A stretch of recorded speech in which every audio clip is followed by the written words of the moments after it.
This podcast is a member of the Voices of Wrestling Podcasting Network. Visit voicesofwrestling.com to hear the rest of our great podcasts, as well as show reviews, columns, opinions, and updates across the world of wrestling. Oh, here he comes. And his opponent, being accompanied toward the ring by his manager, Bobby the Brain. Leading the way, my colleague, Bobby the Brain Heenan. Once again, just walking out of the broadcast position Ravishing. whenever he feels like it, doing his own thing. Leading down, Ravishing Rick.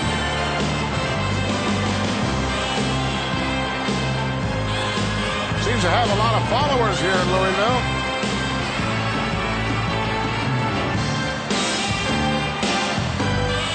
Got a brand new robe, and it's a beauty. A lot of money tied up in that. Simply Ravishing. Got a tremendous physique, no doubting that, no questioning that. I question some of the other things he does.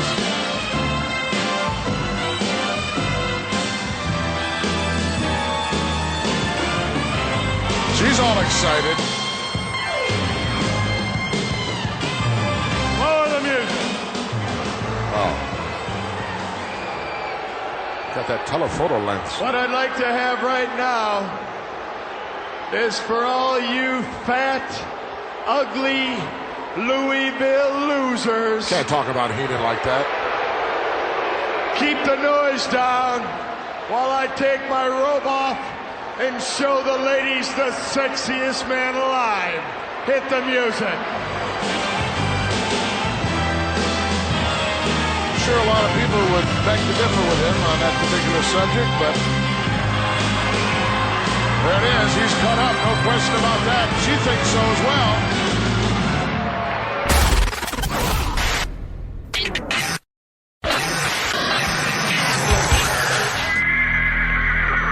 Don't hate the player, hate the game. Shows you are. Simply ravishing. NWO.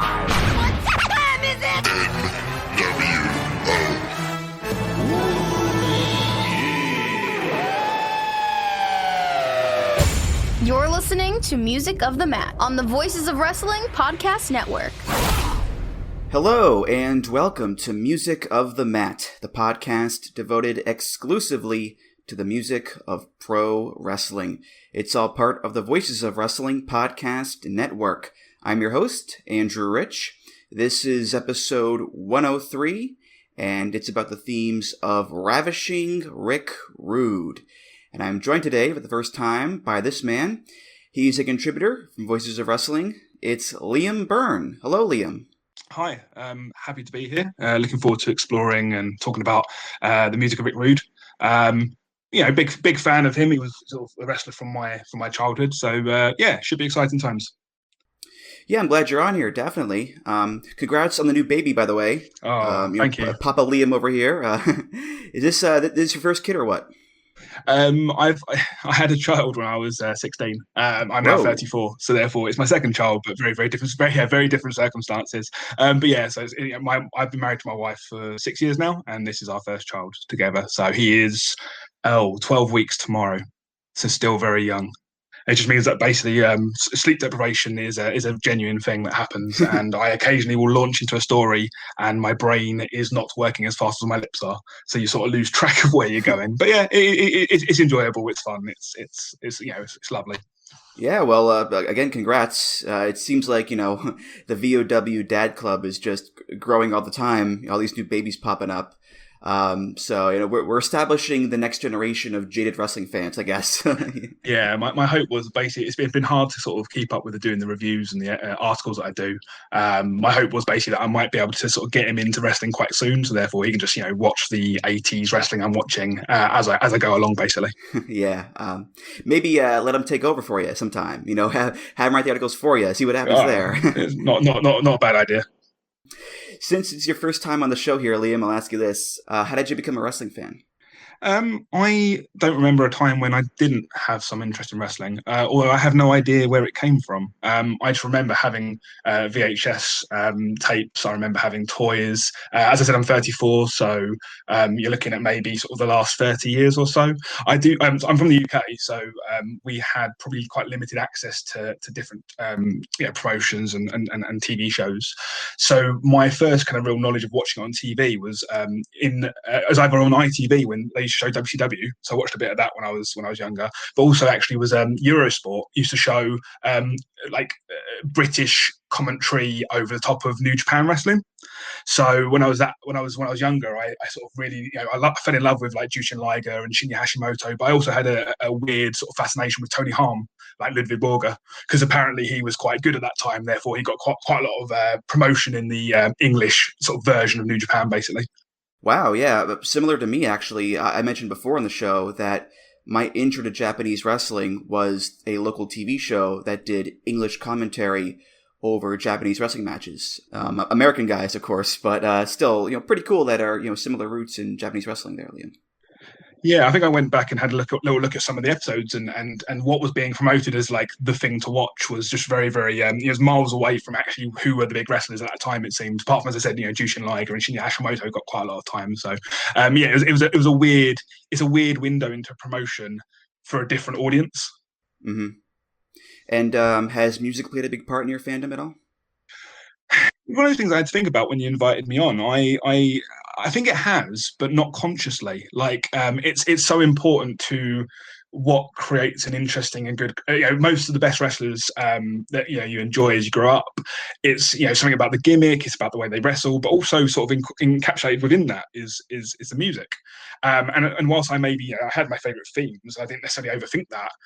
If you had a wrestler with a bad music choice, it was noticeable, it was jarring, it's something that stood out, and it was detrimental to like my enjoyment of them, and I think also their general perception to other wrestling fans, I would argue.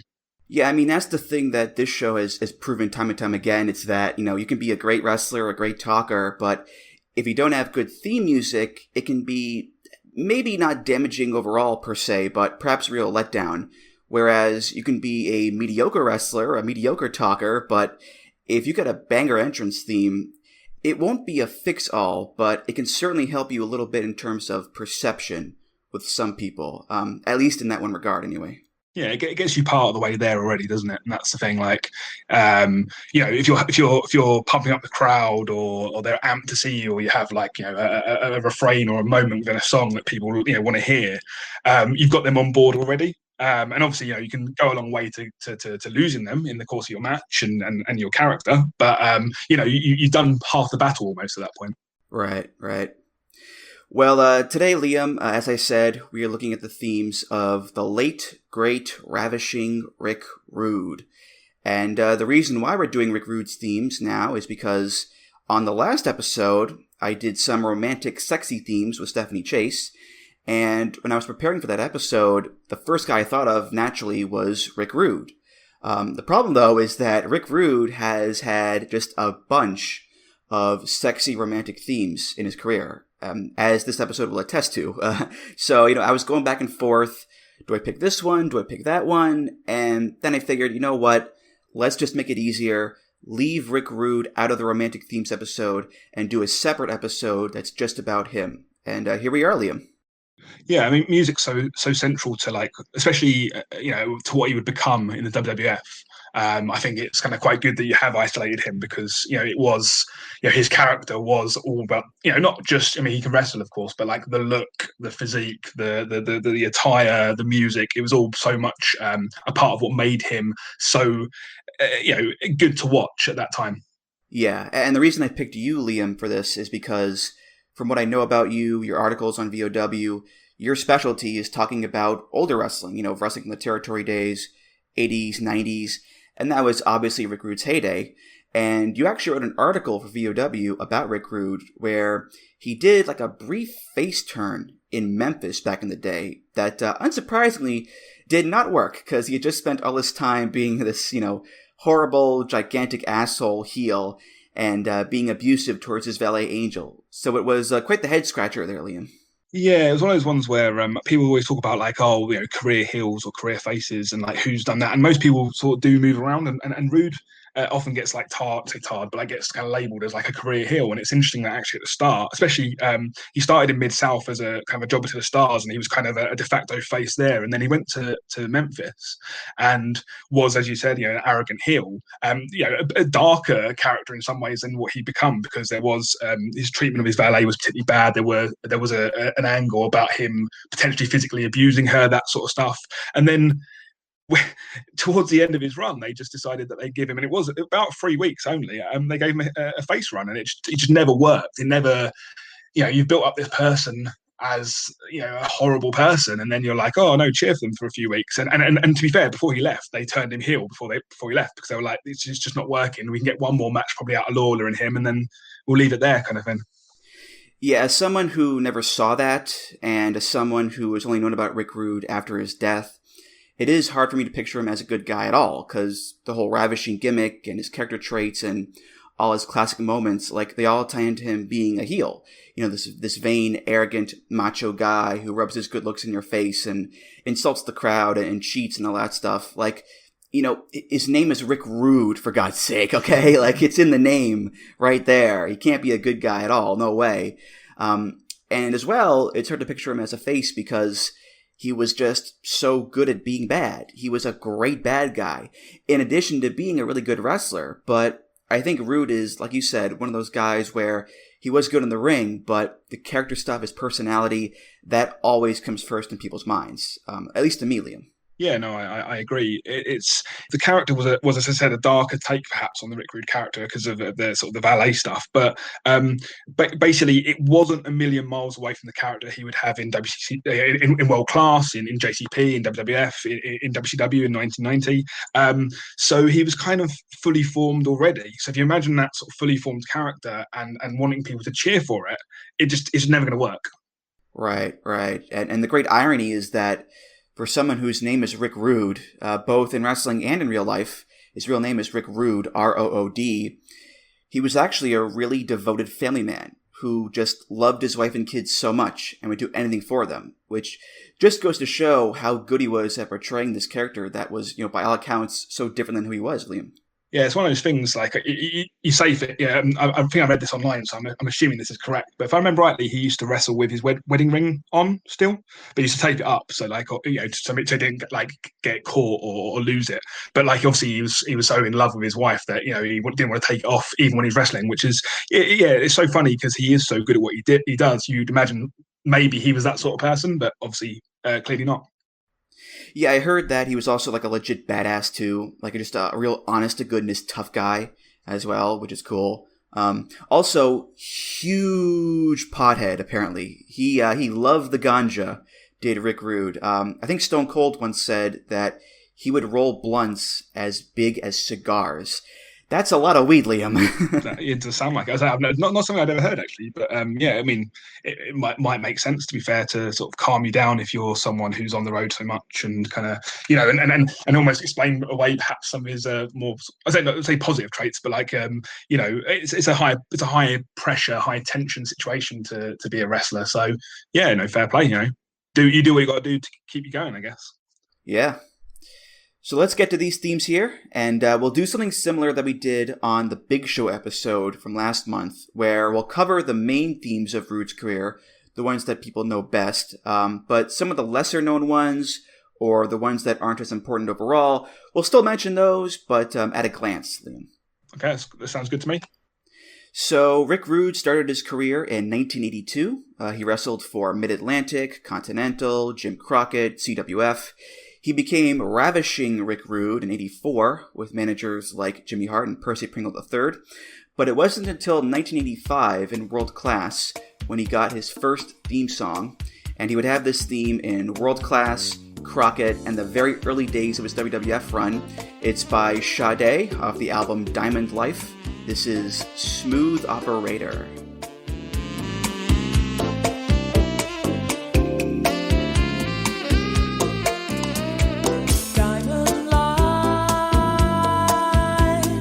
Lover boy, he moves in space with minimum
we've done a few episodes before about real songs from the territories with Jeff Hawkins, and we talked about songs that worked and songs that didn't work.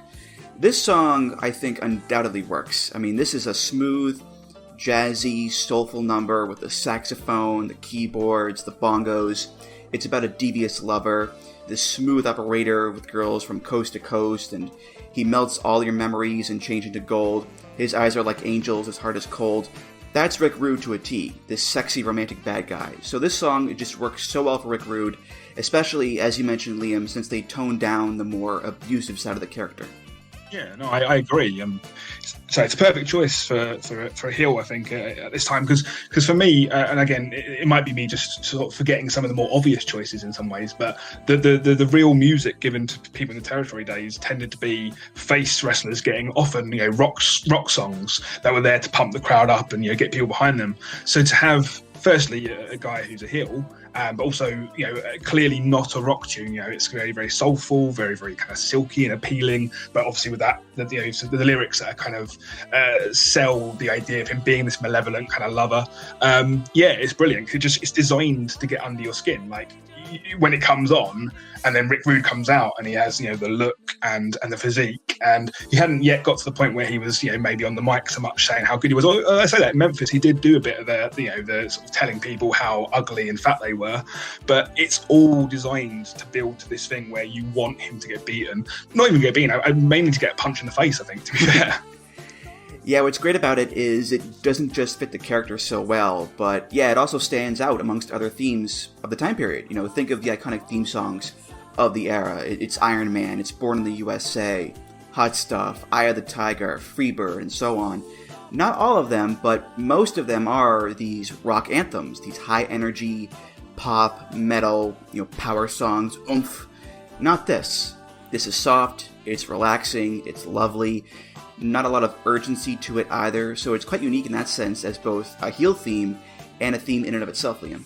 Oh yeah, indeed. It makes him stand out amongst other people, and again, he would stand out probably anyway based on how impressive he looked when he walked through the curtain. But that song, immediately you're like, oh, okay, that's Rick Rude. I know what I'm going to get here. Start booing basically. So yeah, it's a good establishing point for him, I think.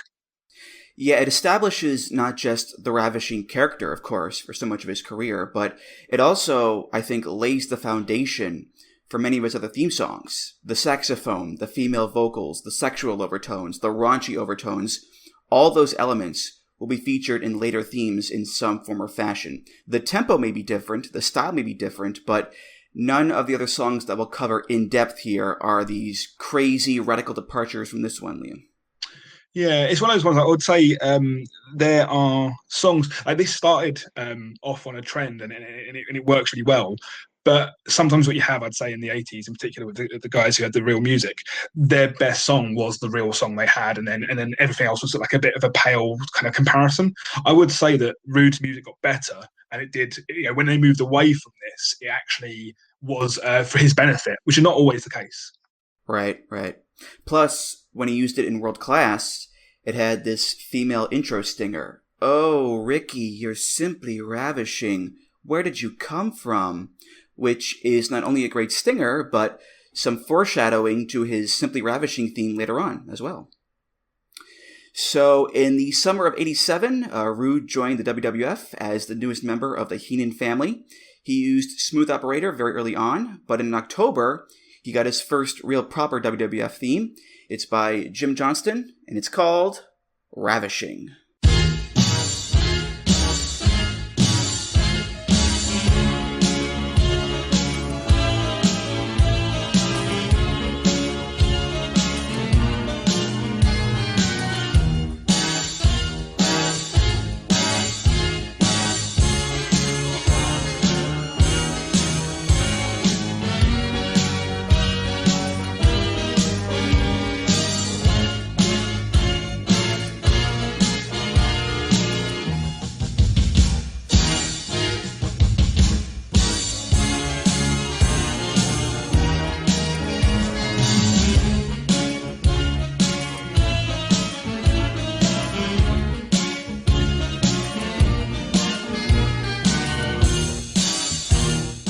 So this song and the other WWF theme that we'll talk about next are based on a jazz song from the 60s called The Stripper by David Rose, which, as the name implies, evokes the music of a striptease, with the big trombone slides, something evocative and raunchy.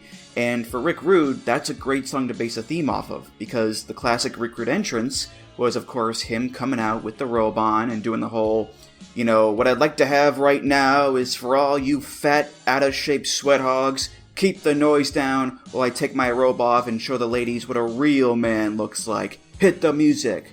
And he would do the striptease. He would take off the robe, show off the body, swivel the hips, all that stuff. So that's perfect.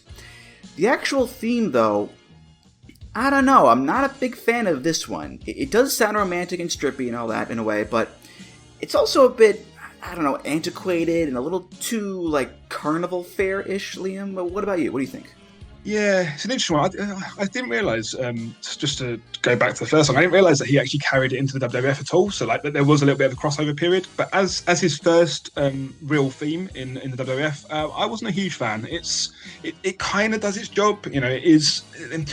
I kind of went back to the stripper itself and listened to that, and that has that kind of arguable sexiness. I mean, it's a bit sort of cliche and a bit camp, but it does have a sexiness about it. Well, this to me sounded a bit like circus music over and above anything else. I couldn't get past that, especially because in the UK the stripper, the song, is used a lot in comedy. So therefore, like that itself, kind of, I found it hard to take it particularly seriously beyond kind of, you know, yeah, it just sounded a bit laughable in some ways. Yeah, it sounds like music you would hear at, like, a senior citizen dance in a supper club or whatever, right? I mean, it doesn't go far enough over the top with the raunchy or seductive overtones that I think it should with a character like Rick Rude, who is so arrogant and over the top about his good looks. Like, it should be a little more ostentatious, right, Liam? Yeah, no, I agree. I think what we'll see with the second song that they did for him in-house production-wise, it lacks that kind of exuberance, over the top kind of, like you said, the raunch element that you maybe want from this, to be fair. And I just find it really, really interesting as well that obviously he's not a stripper character necessarily, but the WWF do seem to forever want to promote male stripper type characters either by their looks or by their music, because they had Brutus Beefcake when he debuted had this sort of stripper gimmick, and then obviously Rick Rude has a song based on the stripper, and then arguably, I mean, Shawn Michaels' kind of gimmick seemingly at the start, well, after the Rockers, was kind of, you know, male stripper-esque. So it seems to be a kind of a common theme that they come back to from time to time.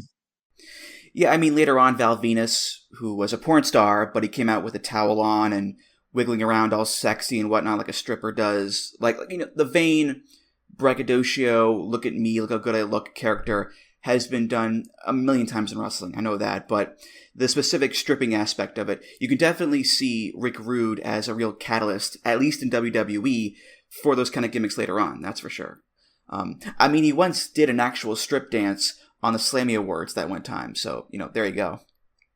So, towards the beginning of '88, Rude got a new theme song, and this one would last until the end of his WWF run in October of 1990, so that includes stuff like the Jake Roberts feud, the Ultimate Warrior feud, the IC title runs, so basically all of his most prominent moments during that time period here. This one also by Jim Johnston. I don't think it has an official name, so I just called it the Stripper WWF version.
All right, baby, here we go. This is what I'm talking about.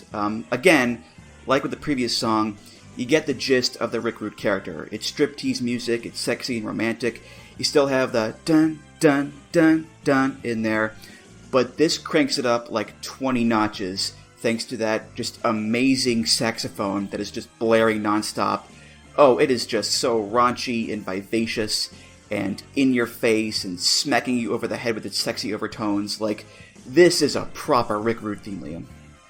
Yeah, in my notes, I said in capital letters, this is the one. So this is the one that all my memories of Rude are tied to.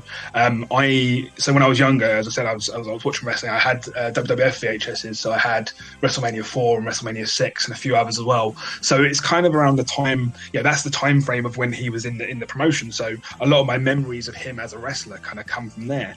And it, to me, you talked earlier about sort of how important music is to a character, and it speaks volumes that this is the one he has at his biggest run. You could argue how big his run is in WCW in the 90s, but in terms of eyes on him, this is his biggest run, and it coincided with I would argue also like his strongest look generally. Because he'd gone from, as I said, the character was quite fully realised before the WWF. But what the WWF often used to do, and they did it with Jake Roberts as well, a little bit before this, is they do trim certain parts. They trim the fat, so to speak, of a character. And so Jake, he got his snake, and he got the snakeskin trousers and things like that. Looked really good. And Rick Rude basically moved from, obviously he was an impressive looking heel, but he had the airbrush tights and sort of the, I think it may even. I can't remember if he did the wiggle before, but like he had more of the heel mannerisms, and it did coincide with an upturn in his fortunes in the ring, and he obviously had the run with the IC title, and I'm not saying the music was the thing that drove that necessarily, but it can't be a coincidence that was his best theme came at that time. Yeah, and it's not just the saxophone either. I love as well the drum roll at the very beginning. It's a little change, but it's so good because it adds a little extra bit of arrogance to the proceedings. Because it isn't just that the song starts and it's, oh, look at me, look how sexy I am. Now there's a build-up. Like the drum roll is an audio cue that says, everybody get ready for something amazing about to happen. And what is that something? It's Rick Rude coming out with his hair and his abs and biceps and robe and mustache, looking all gorgeous. In his mind, he's what everybody came to see. So the drum roll makes the song just a little more cocky and arrogant. It's a stroke of brilliance, I think, Liam. Yeah, it's that audio cue we were talking about earlier, that sort of thing within a song perhaps that just kind of like sparks the crowd's interest in some ways. And like at this point, the drum roll comes up and you think, okay, Rude's coming out. This is my chance to give him, as much vitriol as I can. I said sort of my notes. It's just much more realised and fuller sounding than the original one, and with that comes a more bombastic sound generally, and it sounds more heelish. It just does. It's raunchier, it's louder, it's just it's so funny. It's not a massive change between the two, but it is so much better. Yeah, like you said, the increased garishness of the theme works so much better for Rude, I think, especially at this time where they're leaning harder into the garishness of the gimmick, where Rude is picking women out of the crowd and kissing them and gyrating over them. And, of course, the famous segment where Rude comes out with the picture of Jake Roberts' wife airbrush onto his tights with her face right over the crotch. So the choice to augment the theme song into this, extra raunchy number was a good one because it worked better for Rude and his whole persona than the previous one did. The man behind this mask is the only man that can crush the hopes of the Little Stingers until a man stands over the remnants of his career and says, ashes to ashes, dust to dust. Rest in peace, Stinger. Your career is over. Ladies and gentlemen, the next United States Heavyweight Champion, Ravishing Rick Rude. Wow. Is that incredible or what? What a coup. That's right, people. It's Ravishing Rick Rude. And anybody who knows Ravishing Rick Rude knows that all I care about is myself, my women, and my money. It just so happens that my money man has a problem with the World Championship Committee. And the way he sees fit to solve this problem is to dismantle the WCW brick by brick. What better way, Mr. Dangerously, to start off than with a low-life scumbag like Sting?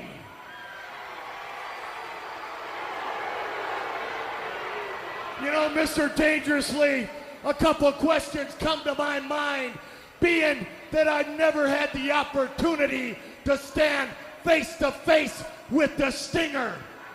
I'm kind of wondering if he's really as small as he looks on television. I'm kind of wondering if he is the low-life garbage collecting scumbag that he portrays on TV. Well, Sting, your days are numbered. I'm going to tear apart the WCW, and I'm going to take your United States title. So Rude leaves the WWF in late 1990, bounces around a little bit, wrestles in All Japan for a few months, and then in October of 91, he lands in WCW.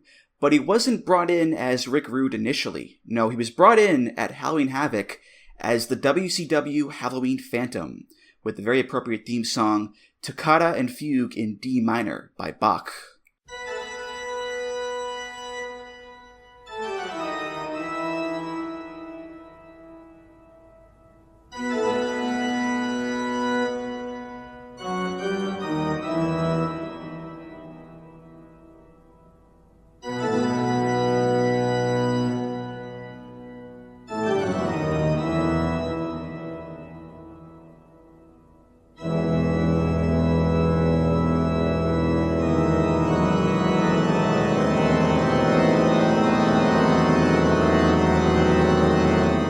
It's your typical spooky music that's been used a million times over the years. So for like a goofy little thing like the Phantom, it's fine, Liam.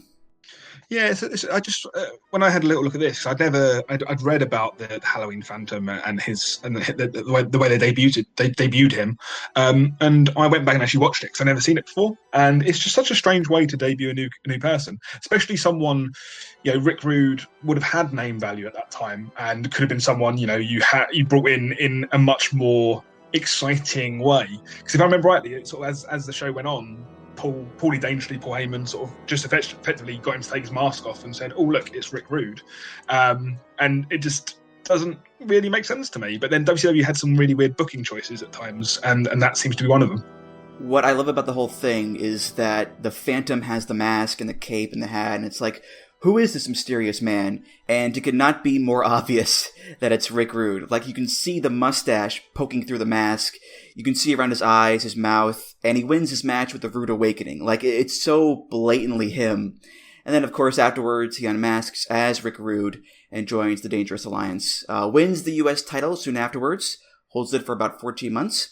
His first WCW theme he has for a year, until November 92. It's by Georges Badosian and Giles Papiri from the Cosinus Music Library. This is called Big Brother.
So compared to previous themes, this one does feel like an outlier, right? It's hard rock, not R&B or classic striptease music, no sexy saxophone here. It could still be a stripper song per se, just something you would hear in like a modern strip club, as opposed to like back in the 50s, where now it's more about hard rock songs like Def Leppard or Motley Crue. And Rick Rude was still doing the whole stripping entrance in WCW, but I think in the pantheon of Rick Rude themes, I don't imagine this one to be the first that people think of right away, Liam. Funnily enough, so I obviously said grew up watching WWF and saw Rick Rude through that, and then didn't really see much of him after that. And it's in recent years I've gone back and watched his time, mainly in sort of 91, 92 WCW. And so therefore I don't really link this to Rick Rude. I actually link this to the Dangerous Alliance as a whole, because whenever he came out, or whether they came out, it seemed like this was the song they used. It's fine, and I guess those kind of connotations of, I'm going to see the Dangerous Alliance and there's going to be a really good match or good angle kind of means something to me when I listen to it. But it's just a bit generic. I just found, it doesn't excite me. It doesn't really get anything out of me other than, me reminiscing or, being nostalgic for the matches that he was in, really. I guess that's something positive. But, I wouldn't have been particularly excited when it, hit the sort of PA system back in 1992.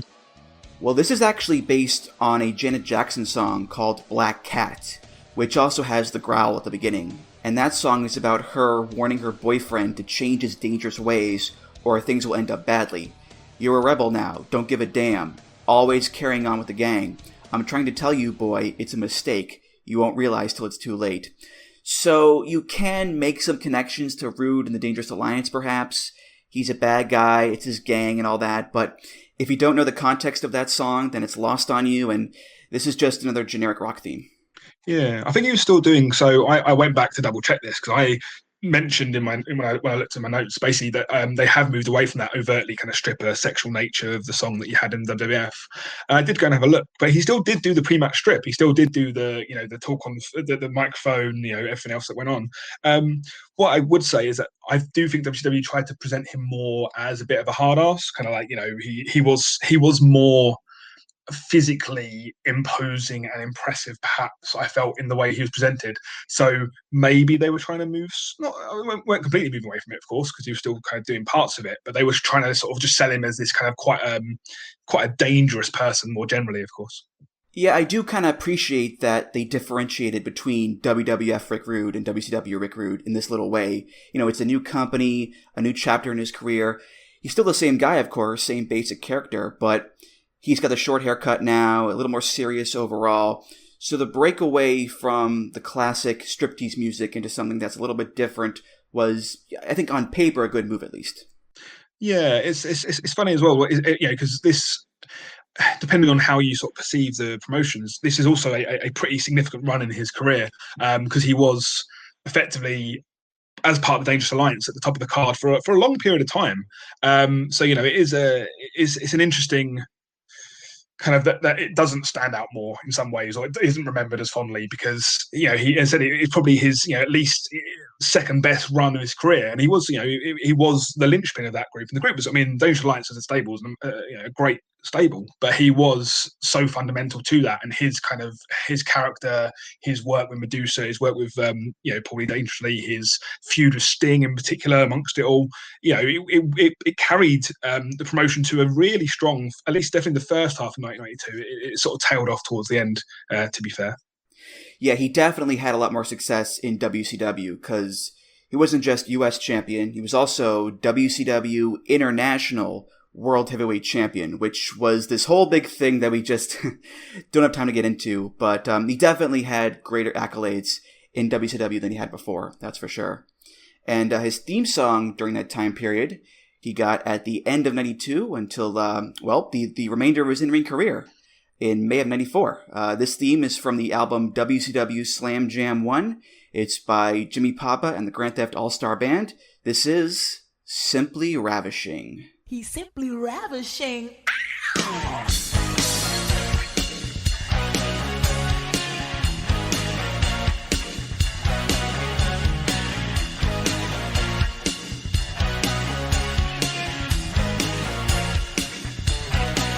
He's simply ravishing.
So I love the second WWF theme, of course, but to me, this is the absolute peak of Rick Rude themes. I love this song with all my heart. The energy, the dancey, funky pop rock sound, the stinger, he's simply ravishing. Ow! And of course, the cherry on top, the vocals. I mean, those vocals are really just, to me, what make the song work so well, because they're just so powerful and soulful and fun. That's the key. This is a really fun song that is just so damn catchy as well. It's great, Liam.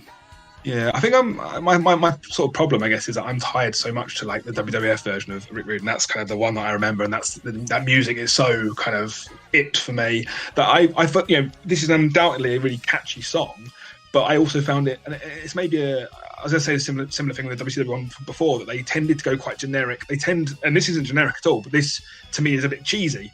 And that's the other way they seem to go. And especially at this time period, they seem to really want to have lyrics that were kind of very clearly related to the wrestler, but almost a little bit too on the nose for me, which would work for some people, obviously.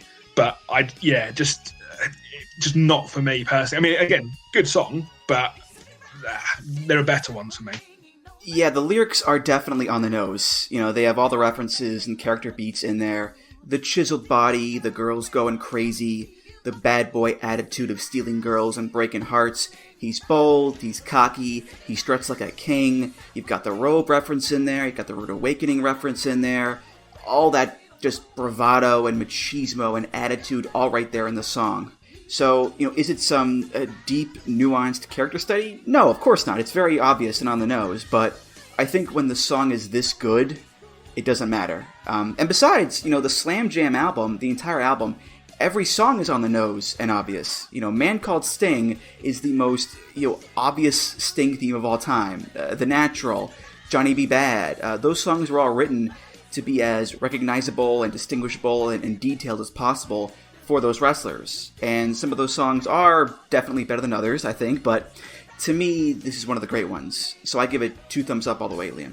Yeah, it's a strange sort of sea change almost, because like at the end of the 80s, it seemed to be, well, particularly in the WWF, there was you didn't really tend to have as many songs with lyrics. Obviously, you had like Real American and that, but like the songs tended to be music kind of orientated. And then here, as you said, you have the whole album where every single one has lyrics, and all the lyrics are related to the wrestlers. And it's kind of, I don't know if it was just an attitude change or maybe it was possibly even a marketing thing. Like it's just an easier sell, perhaps, to sort of have that sort of music. But yeah, it was. It's a weird time for me with Rude's career generally, because I said I didn't follow WCW at this time necessarily, and I kind of forget almost that he exists past the Dangerous Alliance, which is really silly because he has a really long tail in terms of like what he gets involved in.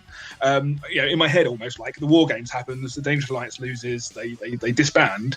I've seen very little of this era, Rick Rude, to be fair, and it's something I feel like I probably should fix sometime. And what's amazing too is that, like with Smooth Operator, it's kind of playing against the standard heel theme type, which is typically something that's, kind of dark or heavy or dour, something like that. This is light, it's poppy, it's fun, it's a good time.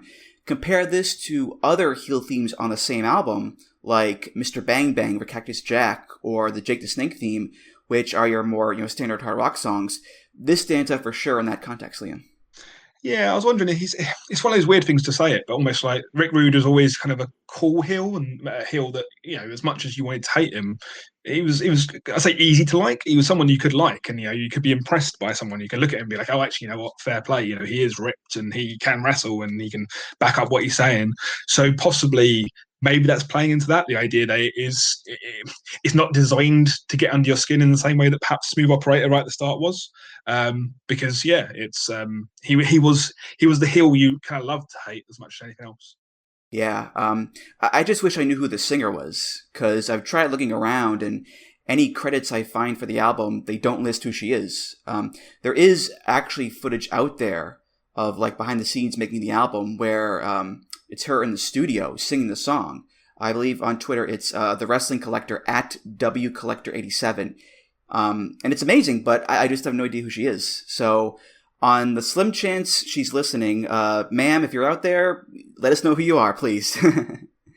So in May of '94, Rude is wrestling Sting in Japan, and during the match, Sting gives Rude a suicide dive, and the ring was on a raised platform. So when Sting landed on Rude, Rude's back landed right on the edge of that platform. And he finished the match, but it just completely messed up his back. And that was it for him as a wrestler. He retired from the ring after that. And he was only 35 years old, too. So it's one of those freak accidents where it's like one bad landing and all of a sudden you're done, Liam. It's pretty rough. Yeah, it reminds me a little bit. It's very similar to, in some ways, to how Shawn Michaels got injured his first time when he had to retire. Just that kind of catching something on the edge of something. It shows how dangerous wrestling. I mean, sort of obviously dangerous wrestling is, but the fact that just a bad fall, and it was quite inconspicuous. Like, it was quite. It wasn't like a big kind of like, oh my God, he's messed up a move and he's clearly injured himself. It was just a landing, and he landed badly, and that was it. Yeah, and it's not like he was, Manaba Nakanishi or Hanma, and it was like the end was near anyway. No, he was still in great shape and condition as a wrestler. He was 35, again, he was 35 years old. That's prime wrestling years. But all it took was one bump and he was done for. So he left wrestling for 3 years and came back in early 97, not in the WWF or WCW, but rather a promotion called ECW. He started showing up in a mask, going after Shane Douglas. Again, though, despite the mask, it was pretty obvious to know who it was, given that Minnesota accent of his. But he eventually revealed himself at Barely Legal and basically became a non-wrestler in the company, commentator, enforcer, that sort of thing. I think he came out once to The Stripper, the actual song by David Rose. But then for the rest of his ECW run, he came out to this song. It's by Harry Slash and the Slash Tones, featuring Francine on vocals. This is the ECW version of The Stripper. Simply ravishing.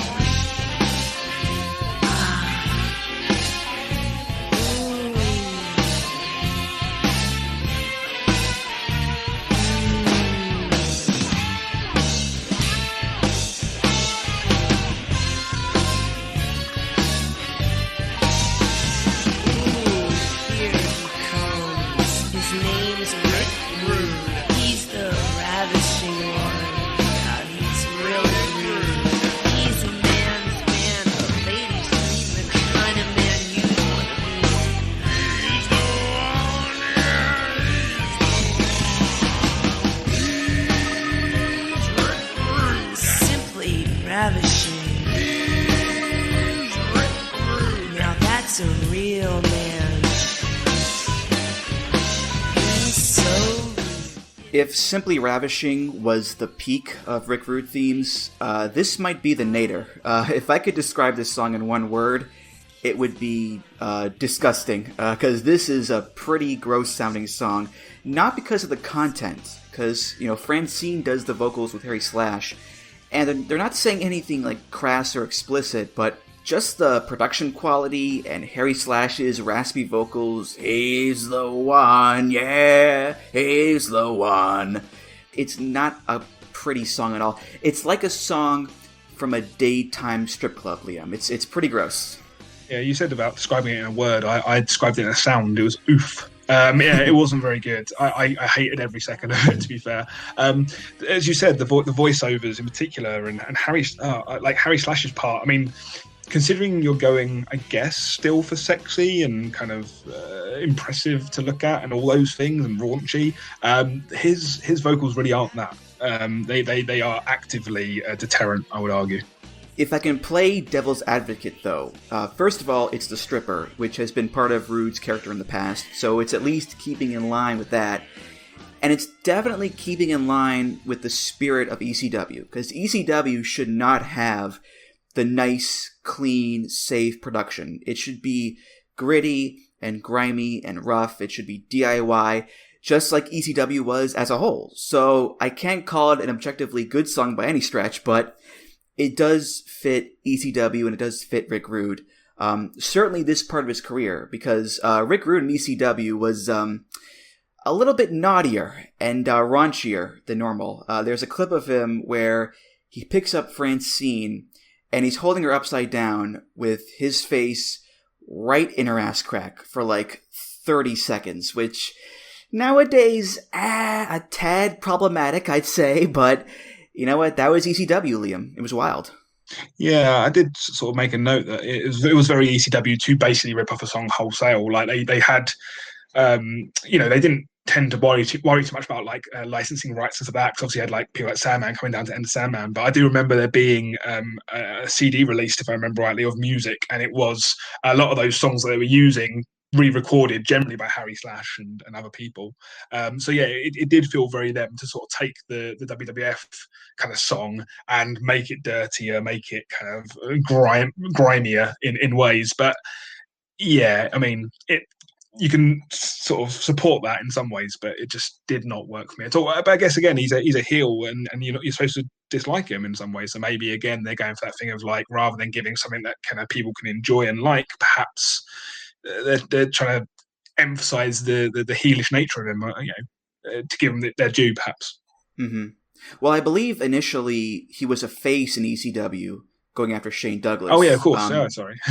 but then I think he would turn heel and join Shane Douglas, so it was kind of like that, I guess. I did find, though, in my research for this podcast, I did find a clip of Francine on some show talking about making this song with Harry Slash, and according to her, she recorded it at like 3 a.m. And she admits she wasn't a singer, but they let her do like a slow talk.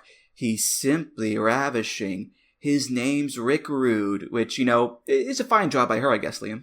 Yeah, she's the best part of the song by far. Like, she almost like if it was much more her and much less him, we'd be fine. Yeah. So in August of 97, Rude makes his return to the WWF to join Shawn Michaels, Triple H, and Chyna, forming the original lineup of D-Generation X. Of course, at this time, he wasn't using his old WWF striptease themes because he wasn't a stripper anymore. He was the insurance policy of DX with a metal briefcase and a suit. So a vast departure from his regular gimmick, as was his theme song, which was the DX theme by Jim Johnston, Are You Ready? Are you ready? You think you could tell us what to do?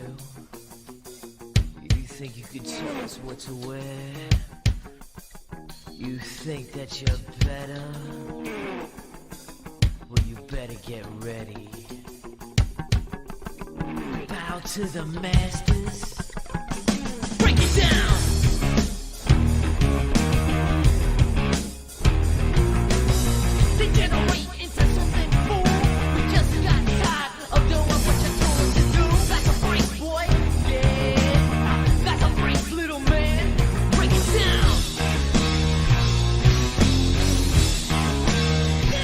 And as strange as it is to see Rick Rude in ECW of all places, Rick Rude in DX is not that far off, Liam. Yeah, it's not a massive departure necessarily. Although it's interesting, obviously, as you said, he's at the point in his career where he's kind of like the insurance policy, so he's all suited and not quite. He's not quite portraying the sort of same Rick Rude, canonically that we maybe expect.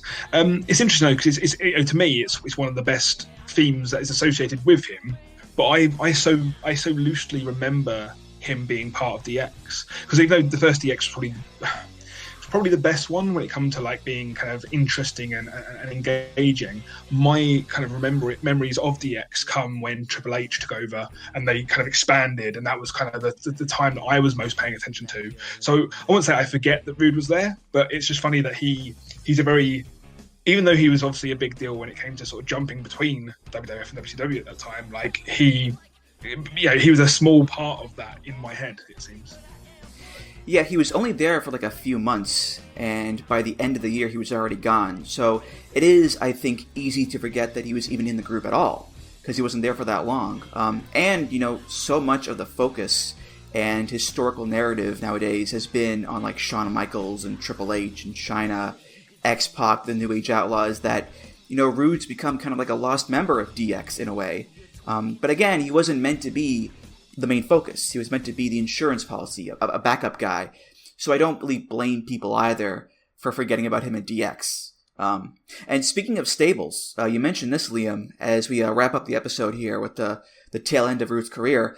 He had one of the most famous moments of his career around this time period, where he showed up on Raw and Nitro on the same night, November 17th, 1997, because, back in those days, Raw was still being taped. It wasn't live every week, but Nitro was. So Rude was on the taped Raw on the same night that he jumped to WCW and showed up on Nitro Live, which coined the term pulling a Rick Rude when someone's on two shows on the same night. So, towards the end, was he as prominent a character as he was when he was still wrestling? No, but he still managed to carve a bit of history by being on both shows, Liam. Yeah, I sort of, as I said, I sort of suggested earlier, like I almost forget kind of that, sort of 93, 94, and then onwards happens with Rude. And actually, as you said, one of the biggest things you could argue in terms of his career is the time that he showed up on both shows at the same time. It possibly speaks, maybe it's a bit harsh, it probably speaks to his value for the company that they didn't have him sort of more tightly contracted or something along those lines. Like you wouldn't have had Shawn Michaels doing the same thing. You wouldn't have had like Triple H doing the same thing. Possibly, it was shocking, but they probably didn't particularly care that much that Rude was the person who did it. If you catch my drift.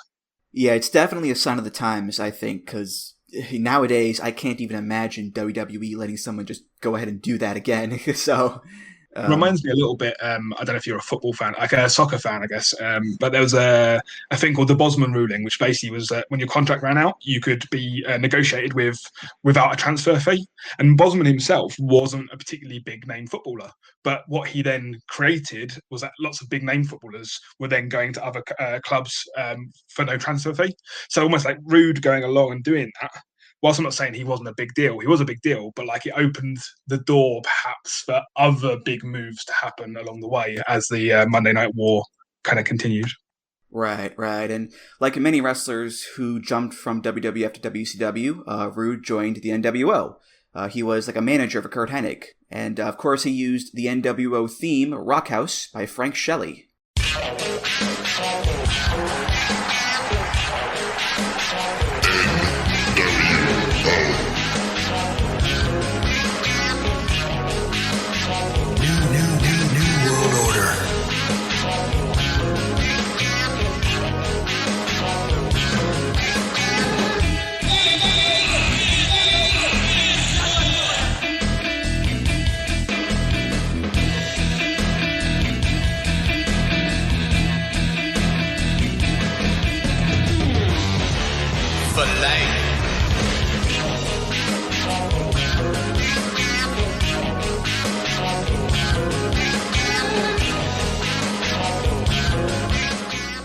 So like with the second WWF run, Rude not using his prior WCW themes, but again, like with DX Rick Rude, he's not the US champion or international champion or even a wrestler anymore.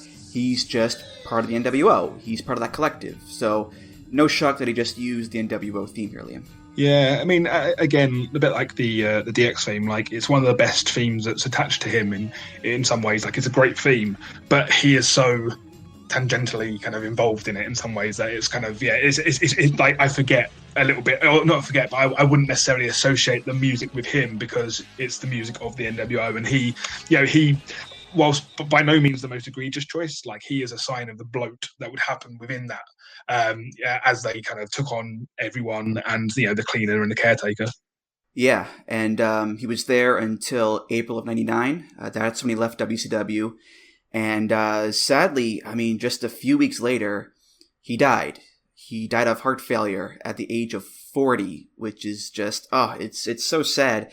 Especially since, like I said, he was, by all accounts, just a good guy, a family man, good to his friends, a real-life badass. And to lose someone that young is just, it's tragic. And unfortunately, not an isolated incident either, because, I mean, the amount of wrestlers who have died in their late 30s and 40s and 50s of heart failure is just so high. It shouldn't be, but, given the lifestyle that so many of those guys had, whether it was the travel or the wear and tear or the drugs, the alcohol, whatever, we've had to deal with these premature deaths in wrestling just way too often, Liam, and it sucks. Yeah, I think I read somewhere that he was in training to return actually at this point as well. Like, obviously he'd had the serious injury, but I guess you're looking at sort of 6 years removed from that, and he possibly was at the point where he could maybe go for like one last sort of twilight run. But yeah, as you said, it's the wear and tear. It's the, I mean, it's hard not to talk about Rude without sort of suggesting that perhaps he was, doing things to his body that he probably shouldn't have been doing to maintain that physique as he was, working as well. And it spoke to, he came up at a time when the physique was everything. It was a big deal to be a guy who was, big and physically imposing and ripped. And he wasn't, to me, I'd be interested to see what he was like. I don't know, maybe when he's younger, maybe like he doesn't look naturally big like a Hogan, say, who was already, however big he was. He looked like someone who did have to work out and did have to do the things to make himself bigger.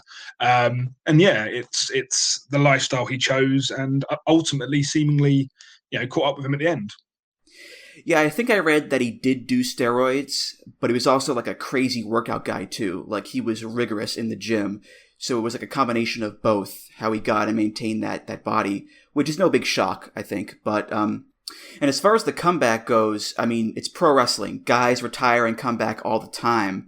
Look at Edge, look at Shawn Michaels. So you do wonder, if he did come back, what could have been with Rick Rude?